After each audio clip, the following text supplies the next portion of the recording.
Singh रावलोत। Very good. अध्यक्ष महोदय, राजस्थान की यशस्वी मुख्यमंत्री जी ने अपना जो शानदार बजट प्रस्तुत किया, जिसकी प्रशंसा न केवल राजस्थान में बल्कि भारत के कोने कोने में हुई है, उसी से घबराकर, उसी से परेशान होकर इनको अपने घरों में अपनी पत्नियों के विरोध का सामना करना पड़ रहा है, जिसके फलस्वरूप 3 दिन से किसी प्रकार की बहस न करते हुए, सदन के कार्य में व्यवधान डालते हुए लगातार सदन का अमूल्य समय, राजस्थान का अमूल्य समय, राजस्थान की जनता का पैसा बर्बाद करने में तुले हुए मैं इसकी कड़ी आलोचना करता हूं। अध्यक्ष महोदय, अभी वो करते थक गए, वो बैठ जाओ। प्राकृतिक विपदा ओलावृष्टि के रूप में हुई, लेकिन हमारी सरकार ने, हमारी माननीय मुख्यमंत्री जी ने तुरंत से ही ओलाग्रस्त क्षेत्रों का दौरा किया, हमारे मंत्रिमंडल के सदस्यों को सब जिलों में भेजा और उसकी राहत की घोषणा हुई, आज और होने वाली है। लेकिन मैं बहुत ही दुख के साथ कहना चाहता हूं कि हमारे बाड़मेर जिले में, हमारे जैसलमेर जिले में जो 4 माह पहले बाढ़ आई थी, उस बाढ़ के समय इन लोगों की कैसी करतूतें रही है, जिसका भगवान कभी माफ नहीं करेगा। मैं आज इस पवित्र सदन में इनकी कड़ी आलोचना करना चाहता हूं कि सोनिया गांधी का 2 बार टूर हमारे जैसलमेर और बाड़मेर में हुआ था। एक बार अकाल के समय हुआ था, तब हम लोग मिले थे, क्या कि आप राजनीति करने मत आओ, आप राजनीति करने के हिसाब से आ जाती हो, लेकिन राजस्थान के लिए एक पैसा आपने दिया नहीं है। लेकिन अकाल के समय सोनिया गांधी ने, कांग्रेस सरकार ने राजस्थान की अकाल पीड़ित जनता को एक पैसा नहीं दिया। लेकिन जब वो बाढ़ पीड़ित कवास और मलवा में आई थी, उस समय बाड़मेर की जनता ने, बाड़मेर के लोगों ने सोनिया गांधी को घुसने नहीं दिया, सोनिया गांधी का कड़ा विरोध किया।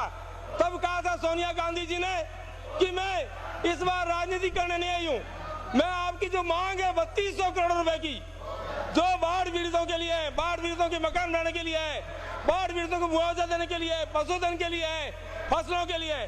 लेकिन मैं बड़े दुख के साथ कहना चाहता हूँ, उस 3200 करोड़ रुपए की मांग के पीछे हमको केवल, हमारी सरकार को केवल 100 करोड़ रुपए दिए हैं। धिक्कार है इनको, इन्होंने बाढ़ पीड़ितों के लिए एक पैसा नहीं दिया।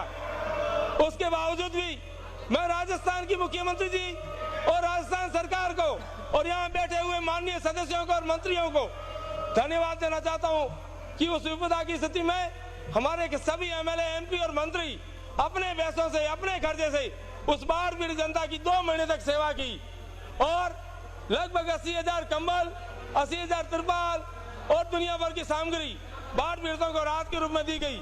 लेकिन इन्होंने केवल नारे दिए, हंगामा किया, एक पैसा केंद्र से दिलाया नहीं है। मैं इसकी कड़ी आलोचना करता हूं। मैं ये निवेदन करना चाहता हूं कि ऐसी स्थिति में राजस्थान सरकार ने अकाल पीड़ितों के लिए और बाढ़ पीड़ितों के लिए मकान बना के दिए हैं, मकान नहीं बंगले बना के दिए हैं। 7.25 लाख के बंगले हमारी सरकार ने बनाने के दिए। अभी जो अकाल में आवास योजना घोषित हुई है, उस आवास योजना के अंतर्गत अध्यक्ष महोदय, प्रत्येक बाढ़ पीड़ित को, प्रत्येक अकाल पीड़ित को बिल्कुल इंदिरा आवास जैसा एक कमरा देने की हमारी मुख्यमंत्री जी ने घोषणा की और उसके काम चालू हो गए। आप तो अध्यक्ष महोदय, इस बजट में हमारी युवा शक्ति की ओर विशेष ध्यान दिया गया है। युवा शक्ति राजस्थान के लिए बहुत इंपॉर्टेंट है। युवाओं को बेरोजगारी भत्ता, इनका राज 45 साल तक रहा। 45 साल के राज में युवाओं के लिए कुछ नहीं किया, बेरोजगारों के लिए कुछ नहीं किया। आज शिक्षित बेरोजगार के लिए 400 रुपए प्रति माह भत्ता, शिक्षित बेरोजगार बहनों और माताओं के लिए 500 रुपए भत्ता और विकलांग शिक्षितों के लिए 600 रुपए मासिक भत्ता। ऐसा शानदार उपाय है जिसको मैं साधुवाद देना चाहता हूँ। माननीय अध्यक्ष महोदय, हमारे बहुत सारे इंजीनियर्स इन लोगों की 45 सालों की करतूतों के कारण बेरोजगार हुए। उनके लिए 10 लाख तक के बिना टेंडर के उनको ठेका देना, इसकी मैं स्वागत करता हूं। बेरोजगारों को रोजगार मिला। बहुत सारे ऐसे लोग हैं जो ग्रामीण क्षेत्रों में रहते हैं, उद्योग और सेवा के लिए उस शहरों में आते हैं, लेकिन उनके रहने के लिए कोई ठिकाना नहीं है। उनके लिए फ्लैट्स की व्यवस्था किसी सरकार ने की है तो वसुंधरा राजे जी की इस सरकार ने की है।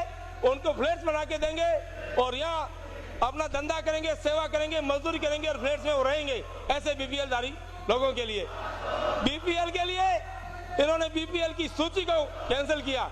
लगभग 3 लाख लोग जो बीपीएल थे, गरीब थे, अत्यंत गरीब थे, उन सब के लिए हमारी मुख्यमंत्री जी ने साहस का काम किया और उनको वो सारी सुविधाएं जो केंद्र ने छीनी वो हमारी मुख्यमंत्री जी ने उन बीपीएल धारियों को देने के लिए जो घोषणा की है बजट में, मैं इसकी पूरी प्रशंसा करता हूं, तारीफ करना चाहता हूं। माननीय अध्यक्ष महोदय, इस बजट में मातृशक्ति की और विशेष ध्यान दिया गया है। मातृशक्ति 50% हिस्सा है इस राज्य में। मातृशक्ति के लिए हमारी सरकार ने, मुख्यमंत्री जी ने पदभार जब ग्रहण किया था अपने पहले बजट में इसकी घोषणा की थी। महिला सशक्तिकरण का वो केवल नारा नहीं था, 3 साल में हमने करके दिखाया। बहुत सारे ऐसी महिलाएं थी जो अपने नाम से संपत्ति का हस्तांतरण करना चाहती थी, तो उसके लिए जो उसकी रेट थी कृषि पर श्रम दर की, उसको 5% कम किया, जिसके फलस्वरूप इनके जमाने में 5000 लोग और हमारे जमाने में 1.25 लाख, इस साल में 1 साल में केवल 2006-07 में 1.25 लाख लोगों माताओं के नाम से संपत्ति का हस्तांतरण हुआ। ऐसा शानदार काम इन्होंने नहीं किया, हमारी सरकार ने काम किया। थक चुके हो, आपकी संख्या भी कम हो गई, थक चुके हो। मेरे आसन का आग्रह है, अपने अपने स्थानों पे बैठ जाओ। महोदय, मैं आपके माध्यम से माननीय मुख्यमंत्री जी को इस बात के लिए धन्यवाद देना चाहता हूं कि उन्होंने हमारे राजस्थान के लिए, बाड़मेर के लिए रिफाइनरी की चिंता की। रिफाइनरी की बात न केवल बाड़मेर के लिए अपितु पूरे राजस्थान के विकसित राज्यों में लाने के लिए गौरव की बात है। इन्होंने क्या किया, इन्होंने ओएनजीसी के माध्यम से ऐसी शर्तें लगाने की कोशिश की जिससे रिफाइनरी नहीं खुले, लेकिन हमारे तगाराम जी की गैस और का आशीर्वाद ये खाली नहीं, रिफाइनरी लग के रहेगी, क्योंकि माननीय मुख्यमंत्री जी ने इस हेतु प्रधानमंत्री जी और केंद्रीय पेट्रोलियम मंत्री से लगातार बात की है। बड़े दुख की बात है, हमारा पड़ोस का राज्य मध्य प्रदेश, हमारा पड़ोस का राज्य पंजाब, वहाँ तेल नहीं है, वहाँ किसी भी प्रकार का कच्चा तेल नहीं है, लेकिन जब रिफाइनरी की बात हुई तो अटल जी ने बहुत मामूली शर्तों पर रिफाइनरी की स्वीकृति दी, लेकिन इन लोगों ने 26,000 करोड़ रुपए रिफाइनरी के माध्यम से, ओएनजीसी के माध्यम से जो शर्त रखी है, वो ऐसा काला कानून है, ऐसा एक काला अध्याय इनके इतिहास में होगा। इनकी जो संख्या अभी 56 है वो 5 तक सीमित रहेगी, ऐसा मेरा दावा है। अध्यक्ष महोदय, मैं आपके माध्यम से हमारे शिक्षा मंत्री जी को हार्दिक साधुवाद देना चाहता हूं, हमारे मुख्यमंत्री जी को हार्दिक साधुवाद देना चाहता हूं कि शिक्षा के मामले में इन्होंने कुछ नहीं किया। मेरे पास आंकड़े हैं, इनके टाइम में एक भी प्राइमरी स्कूल नहीं खोली। हमने हमारे इस 3 साल के राज में लगभग 40,000 प्राइमरी स्कूलें खोली या क्रमोन्नत की। इनके टाइम में कोई मिडिल स्कूल क्रमोन्नत नहीं हुई, मामूली हुई है। हमने दुनिया भर की मिडिल स्कूलें खोली, हमने बड़ी संख्या में सेकेंडरी स्कूलें खोली, हमने सीनियर सेकेंडरी खोली और इस बार के बजट में भी शिक्षा पर जबरदस्त प्रावधान किया है। बात रोजगार की आ रही है, इन्होंने 1 साल अपने 5 साल के राज में एक भी नौकरी दी हुई तो बताएं। राजस्थान की जनता ने इनको इसलिए नकारा कि इन्होंने 5 साल में एक भी स्थायी नौकरी नहीं दी, जबकि हमने अब तक 1.25 लाख लोगों की नौकरी दे चुके हैं और इस बार के बजट में 27,000 नौकरियां और देने वाले हैं। 13,000 शिक्षकों के रूप में, 7500 एएनएम के रूप में और जेल कर्मचारी के रूप में, वन पैरी के रूप में, सिपाहियों के रूप में हम 27,000 नौकरियां और देने जा रहे हैं। इससे तो मैं राजस्थान की यशस्वी मुख्यमंत्री को थक गए भाई। माननीय अध्यक्ष महोदय, ये तो थक गए हैं और इनको थकाऊंगा। हमारे अध्यक्ष महोदय, मैं हार्दिक साधुवाद देना चाहता हूं हमारी मुख्यमंत्री जी को। उन्होंने समाज के जो पिछड़ा वर्ग है, आर्थिक रूप से जो पिछड़ा वर्ग है, उनके लिए आर्थिक पिछड़ा आयोग की घोषणा की है। SC, ST और OBC, इनके मैं किसी भी प्रकार के इनके आरक्षण में छेड़छाड़ नहीं करते हुए, लेकिन समाज के शेष वर्ग के लिए आरक्षण देने के हिसाब से आर्थिक पिछड़ा आयोग की घोषणा का मैं हार्दिक स्वागत करता हूं। इससे उन गरीबों को और फायदा मिलेगा। अध्यक्ष महोदय, मैं स्वास्थ्य के बारे में बता देना चाहता हूं। मेरे पास आंकड़े हैं अध्यक्ष महोदय, ये चिकित्सा के आंकड़े मेरे पास में। इनके पिछले 3 साल, इनका राज गया 2003 में, 2002, 2001, 2002-03, इन 3 साल के राज में चिकित्सा के नाम पर पीएससी का बिल्डिंग निर्माण 0 3 साल में, सीएससी 0, सब सेंटर 0, 3 साल में 0, 3 साल में। मैं नहीं बोल रहा हूं, आंकड़े बोल रहे हैं। 3 साल के राज में स्वास्थ्य के नाम पर 0, ऑपरेशन थिएटर निर्माण 0, जिला चिकित्सालय भवन निर्माण 0, सैटेलाइट चिकित्सा भवन निर्माण 0, उप स्वास्थ्य केंद्रों की स्थापना 0, भोजनालय पीएससी 0, सेवाओं में वृद्धि 0। और ये आंकड़े हमारे हैं स्वास्थ्य के क्षेत्र में, ये शानदार आंकड़े स्वास्थ्य के क्षेत्र में हमारे हैं। सीएससी का निर्माण हमारे यहाँ जो अब तक कुछ है, सीएससी भवन निर्माण 6, पीएससी नहीं, हमारे पीएससी भवन निर्माण 44, उनका 0 और हमारे 44, उप स्वास्थ्य भवन निर्माण उनका 0 और हमारे 454, चिकित्सक भवन निर्माण उनके 0 और हमारे 40, नर्सिंग आवास गृह उनके 0, हमारे 42, ब्लड बैंक निर्माण, जिला चिकित्सा भवन निर्माण, एम्बुलेंस की व्यवस्था 125, सीटी स्कैन मशीन 110, सीएससी की स्थापना उनके 0, हमारे 51, और पीएससी की स्थापना उनके 0, हमारे 61। और जो नया बजट जो आया है, उस नए बजट में स्वास्थ्य के बारे में, ये तो मैंने 3 साल का स्वास्थ्य का बताया है, और हमारा जो इस बार का बजट स्वास्थ्य को समर्पित है। हमारे 362 ऐसी हॉस्पिटलें सरकार बनाएगी जो 24 घंटे खुली रहेगी। 24 घंटे तक उसमें डॉक्टर मिलेंगे, नर्सिंग स्टाफ मिलेंगे, उपकरण मिलेंगे, एम्बुलेंस मिलेगी। स्वास्थ्य चेतना यात्रा, पिछली बार स्वास्थ्य चेतना यात्राएं इतनी शानदार रही, इतनी सफल रही कि जिसके फलस्वरूप राजस्थान की गरीब जनता को स्वास्थ्य सेवा उसके घर जाके मिली है। और हमारी मुख्यमंत्री जी स्वास्थ्य चेतना यात्रा को इस बार और जारी रखना चाहती है। मैं इसके लिए मुख्यमंत्री जी का और चिकित्सा मंत्री को हार्दिक साधुवाद देना चाहता हूं। इस बार के बजट में सीएससी पर 100 एम्बुलेंस की व्यवस्था, केवल इस बजट में 100 एम्बुलेंस है। इन्होंने 5 साल में 1 एम्बुलेंस की व्यवस्था नहीं की।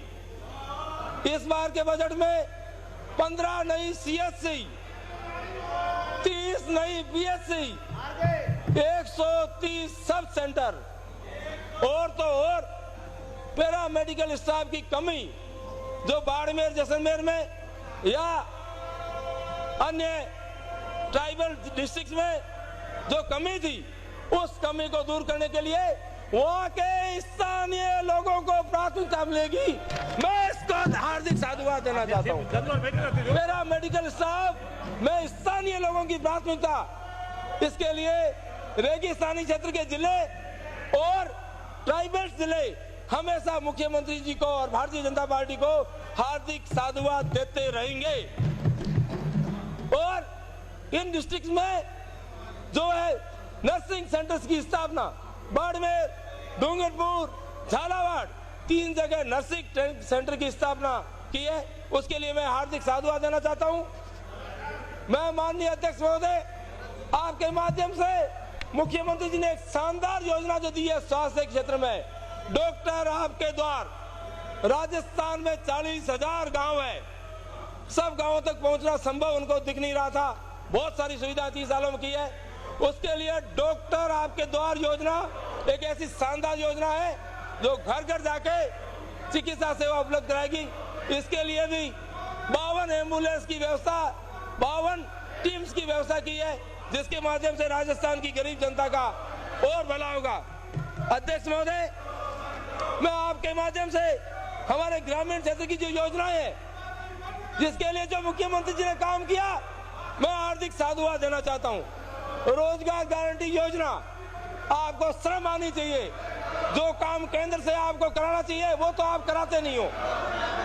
रोजगार गारंटी योजना राजस्थान के सभी 33 जिलों में लागू होना चाहिए। ऐसी मुख्यमंत्री जी के साथ तुम सहयोग करो, और सहयोग नहीं करो तो डूब के मर जाओ। मैं पुनः कहता हूं, बजट के अंदर माननीय मुख्यमंत्री जी ने विपक्ष से आह्वान किया था कि रोजगार गारंटी योजना पिछली बार 6 जिलों में लागू की, और उस रोजगार गारंटी के क्रियान्वयन में हमारा राजस्थान देश भर में नंबर 1 पर आया है। हमने गरीबों की मदद की है। मैं मुख्यमंत्री जी की अपील पर आपसे पुनः आह्वान करना चाहता हूं कि 6 और जिले लिए, जैसलमेर बाड़मेर को लिया, उसके लिए धन्यवाद। राजस्थान के 33 जिलों को रोजगार गारंटी में नंबर लगना चाहिए। तुम लोगों में थोड़ी बहुत भी अकल है तो वो शामिल कराओ। जो करना होता है वो तुम करते नहीं हो, जो नहीं करता है वो करते हो। धिक्कार है तुमको और तुम्हारी पार्टी को और तुम्हारी विदेशी महिला नेता को। मैं दीनदयाल उपाध्याय आदर्श गांव योजना की बुरी प्रशंसा करता हूं। अध्यक्ष महोदय, परम पूज्य गुरु गोलवलकर जी भारत के ऐसे महापुरुष रहे हैं जिन्होंने अपने जीवन में 2 बार हिंदुस्तान के एक गांव को देखा है। उनके नाम से हमारी सरकार ने परम पूज्य गुरु गोलवलकर योजना जो लागू की है, वो निश्चित रूप से इतनी सफल रही है जिससे राजस्थान के ग्रामीण क्षेत्र में सामाजिक संपत्तियों का परिसृजन हो रहा है, निर्माण हो रहा है और गरीबों को रोजगार मिल रहा है। मुख्यमंत्री जी ने इस बार उसके बजट में 12 गुना वृद्धि की है। उसका मैं हार्दिक साधुवाद देना चाहता हूं, धन्यवाद देना चाहता हूं। मैं निवेदन करना चाहता हूं अध्यक्ष महोदय, आपके माध्यम से जिला प्रमुखों की, प्रधानों की जो तनख्वाह बढ़ाई है, उसके साथ साथ प्रधानों को गाड़ी कम से कम 15 दिन मिलनी चाहिए, और हमारे पंचायत समिति के सदस्य और जिला परिषद के सदस्यों को जो भत्ता दिया जाता है उसमें कुछ राशि बढ़ाई जानी चाहिए। मैं निवेदन करना चाहता हूं, हमारे प्रतिपक्ष के लोग कहते हैं, कुछ लोगों ने टिप्पणियां की अखबारों के माध्यम से कि ये इन्होंने जो बजट दिया वो शहरों का बजट है। मैं कहना चाहता हूं, क्या जो सड़कों का निर्माण हो रहा है वो शहरों में हो रहा है या 250 की आबादी के गाँव में हो रहा है? सड़कें गाँव में बन रही है, पानी की टंकी गाँव में बन रही है, बिजली के खंभे गाँव में लग रहे हैं, स्कूलों के बिल्डिंग निर्माण गाँव में हो रहे हैं। तो ये बजट गाँवों को समर्पित है। मैं आपके माध्यम से हमारे जलदाय मंत्री जी का हार्दिक स्वागत करना चाहता हूं। उन्होंने बहुत हिम्मत का काम किया है। हमारे यहाँ बड़ी संख्या में योजनाएं पास की है, हैंडपंप दिए हैं, जेलर्स दिए, और तो और अचिन्हित रानियां, अचिन्हित बस्तियां जिन पर किसी प्रकार की योजना से लोगों को पानी नहीं मिल सकता था, इन्होंने 45 साल के राज में पानी पर कुछ नहीं काम किया। उनके लिए जलदाय मंत्री जी, आपको मैं हार्दिक साधुवाद देना चाहता हूं कि आपने अचिन्हित ढाणियों और बस्तियों को पानी से जोड़ा है। इसके लिए आपको हार्दिक साधुवाद देना चाहता हूं। अध्यक्ष महोदय, जो मेरा जिला बाड़मेर है, बहुत पिछड़ा हुआ जिला है और बाड़मेर जिला कांग्रेस का गढ़ कहलाता था। इस बार उन्होंने भारतीय जनता पार्टी को समर्थन दिया। इस बार 6 में से 5 हमारे एमएलए हैं। माननीय मुख्यमंत्री जी ने पूरा हमारे बाड़मेर जिले की ओर ध्यान दिया चाहता हूँ। अध्यक्ष महोदय, मैं कहना चाहता हूं कि बाड़मेर पानी के नाम पर बिजली सरकार ने 1 पैसा खर्च नहीं किया। हमारी मुख्यमंत्री जी ने जब सत्ता ग्रहण की तो पहला काम किया, नर्मदा के जो 335 करोड़ रुपए बकाया थे वो चुकाए, और हमारे यहाँ बाड़मेर लिफ्ट का काम जो अशोक गहलोत जी केवल पत्थर लगाकर शिलान्यास करके आए थे, कोई राशि का प्रबंध नहीं किया। बाड़मेर लिफ्ट कैनाल के नाम पर 662 करोड़ रुपए की इस योजना के लिए बजट के अंदर प्रावधान किया है और काम चालू हो गया है। बाड़मेर लिफ्ट कैनाल के लिए 662 करोड़ देने का मैं हार्दिक साधुवाद देना चाहता हूं। ऐसा ही प्रावधान हमारी ऊंडू, पोखरण, सिवाना, बालोतरा लिफ्ट कैनाल के लिए 1100 करोड़ रुपए का जो प्रावधान है वो भी बहुत बड़ा काम किया है। कुल मिला के बाड़मेर जिले में पानी के नाम पर केवल एक बाड़मेर जिले को पानी के नाम पर 2700 करोड़ रुपए दिए, जबकि इन्होंने 5 साल में 1 पैसा नहीं दिया, 45 साल में 1 पैसा नहीं दिया।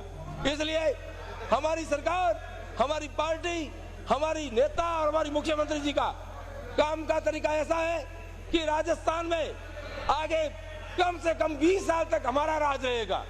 कम से कम 20 साल तक भारतीय जनता पार्टी का राज रहेगा, और वसुंधरा राजे जी राजस्थान की मुख्यमंत्री तब तक रहेगी जब तक वो अखिल भारतीय स्तर पर प्रधानमंत्री नहीं बन जाती तब। इसलिए मुझे पूरा विश्वास